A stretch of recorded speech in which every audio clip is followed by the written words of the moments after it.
এই সিন্ডিকেট হতে পারে এই পেট্রোল বাংলা। কৃত্রিমভাবে তৈরি করা সংকটটা আমরা ভেঙে দিতে চাই। অবৈধভাবে গ্যাস, কোনো গ্যাস পাচ্ছি না। 8 ঘন্টা 10 ঘন্টা 12 ঘন্টাও লাইনে থাকতেছি, গ্যাস পাচ্ছি না। আমাদের আজকে এখানে দাঁড়ানোর মূল উদ্দেশ্য হচ্ছে, আমরা যে হালকা মোটরযানের যে চালক মালিকরা আছি, আমরা যে আজকে অক্লান্ত পরিশ্রম করে আজকে যে এই যে রাস্তায় দাঁড়ানোর কারণ হচ্ছে একটাই, যে আমরা এই যে দীর্ঘ সময় লাইনে দাঁড়ায় থাকতে হচ্ছে, গ্যাস পাচ্ছি না ঠিক মতো। 8 ঘন্টা 10 ঘন্টা 12 ঘন্টাও লাইনে থাকতেছি, গ্যাস পাচ্ছি না, গাড়ি চালাইতে পারতেছি না, ইনকাম করতে পারতেছি না, বাসা ভাড়া দিতে পারতেছি না, বাজার করতে পারতেছি না।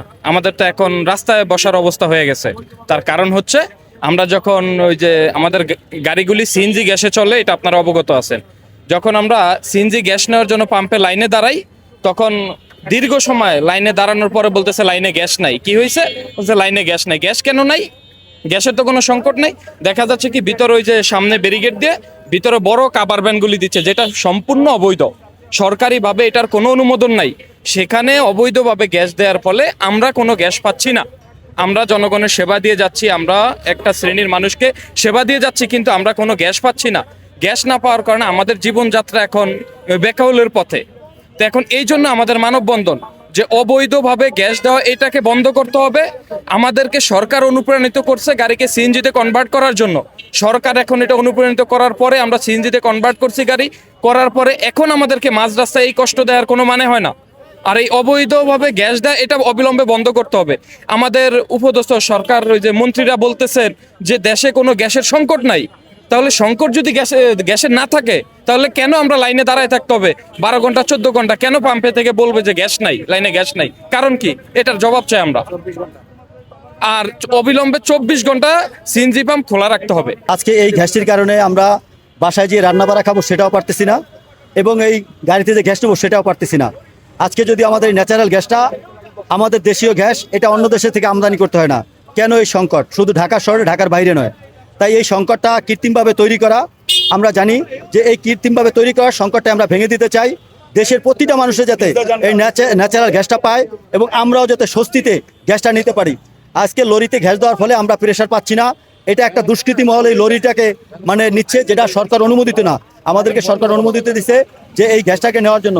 আজকে আমরা যারা রাইড শেয়ারিং করি অথবা ওভার পাঠাতে যারা আছি, আবার হচ্ছে কি আমরা যে ভাড়া চালিত প্রাইভেট সেক্টরে আছি, তারা আজকে গ্যাস নিতে যায়, আমরা যে ঘুমাবো সেই ঘুমাইতে পারতেছি না, যার ফলে দেখা গেছে দুর্ঘটনার শিকার হওয়ার সম্ভাবনা বেশি থাকে।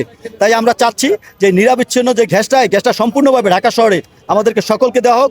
আমাদের পরিবার না 24 ঘন্টা দেওয়া হোক, এবং আমাদের পরিবার না সকলের পরিবারই তাতে স্বস্তি থাকবে। আজকে যে গ্যাসটা আমাদেরকে দেওয়া হচ্ছে, যে এলপিজি গ্যাসটা, এই গ্যাসটা আমদানি করতে হয়। এখন এই আমদানিকৃত গ্যাসের দাম বৃদ্ধির জন্য বা অথবা যে সিন্ডিকেট করা হচ্ছে কিনা, এটাও তদন্ত করে দেখা হোক। নাইলে কেন মনে করেন যে এলপি গ্যাসটা পাওয়া হচ্ছে, যেটা বাহিরের দেশে থেকে আসে, কিন্তু আমার দেশের ন্যাচারাল গ্যাস আমরা পাচ্ছি না? এটা কোন কারণে হতে পারে? আমার মনে হচ্ছে যে এখানে বড় ধরনের সিন্ডিকেট আছে, যারা মনে করেন আমাদের ন্যাচারাল গ্যাস বন্ধ করে দিয়ে এই এলপিজি গ্যাস দেওয়ার জন্য ব্যবস্থা করতেছে। তাহলে দেখুন যে আমরা এদেশের নাগরিক হয়ে আমাদের নিজস্ব গ্যাসটা, এই গ্যাসটা পাচ্ছি না। তাহলে এটা আমাদের সকলের দাবি। ঢাকা শহর প্রতিটা জায়গায় স্তর বাই স্তর দেওয়া হচ্ছে গ্যাস, সেটা কি এলপিজি গ্যাসের ব্যবস্থা করা হচ্ছে। তাহলে আমার দেশের গ্যাস সকলে না পাইয়া এলপিজি গ্যাসের কেন মনে করেন দিকে ঝুঁক দিচ্ছে? এই ঝুঁকটা দেওয়ার কারণই হচ্ছে এই পেট্রোল বাংলা। এই পেট্রোল বাংলাকে যদি তারা ঠিক রকম সকলকে গ্যাস দেয়, এই সিন্ডিকেট যদি ভেঙে দেয়, আমাদের বাসা বাড়িতে এবং আমরা এই রোড গার্ডে যে গাড়িতে সব জায়গায় গ্যাস পাবো। এই পেট্রোল বাংলার লোকেরা হয়তো দুষ্কৃতি কোনো কাজ করতেছে।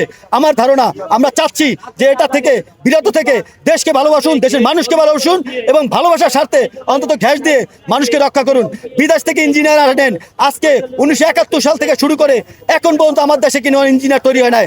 বিভিন্ন জায়গায় গ্যাস আছে, ভোলাতে গ্যাস আছে, গ্যাস উত্তোলন করে দেওয়া হচ্ছে না। এই সিন্ডিকেট হতে পারে এই পেট্রোল বাংলার। নাইলে কেন গ্যাস উত্তোলন করে আমাদেরকে দেওয়া হচ্ছে না? মানুষ বঞ্চিত কেন করা হচ্ছে এই অবৈধ গ্যাস থেকে? আমরা অবৈধ আজকে 50% কম পাচ্ছি, এবং আমরা যখন যাই যে গ্যাস পাম্পে, তখন দেখা গেছে যে তারা এই অবৈধ গ্যাসালাকে স্বীকৃতি দিয়ে লাইট বন্ধ করে তারা গ্যাস দিচ্ছে, কিন্তু আমাদেরকে দিচ্ছে না। এই লরিতে আছে একাধিক মনে করেন সিলিন্ডার, যেই সিলিন্ডার আছে যে আমাদের একটা পাম্পে 20,000 টাকার, আর ওই লরিতে আছে গিয়া 2 লক্ষ টাকার উপরে।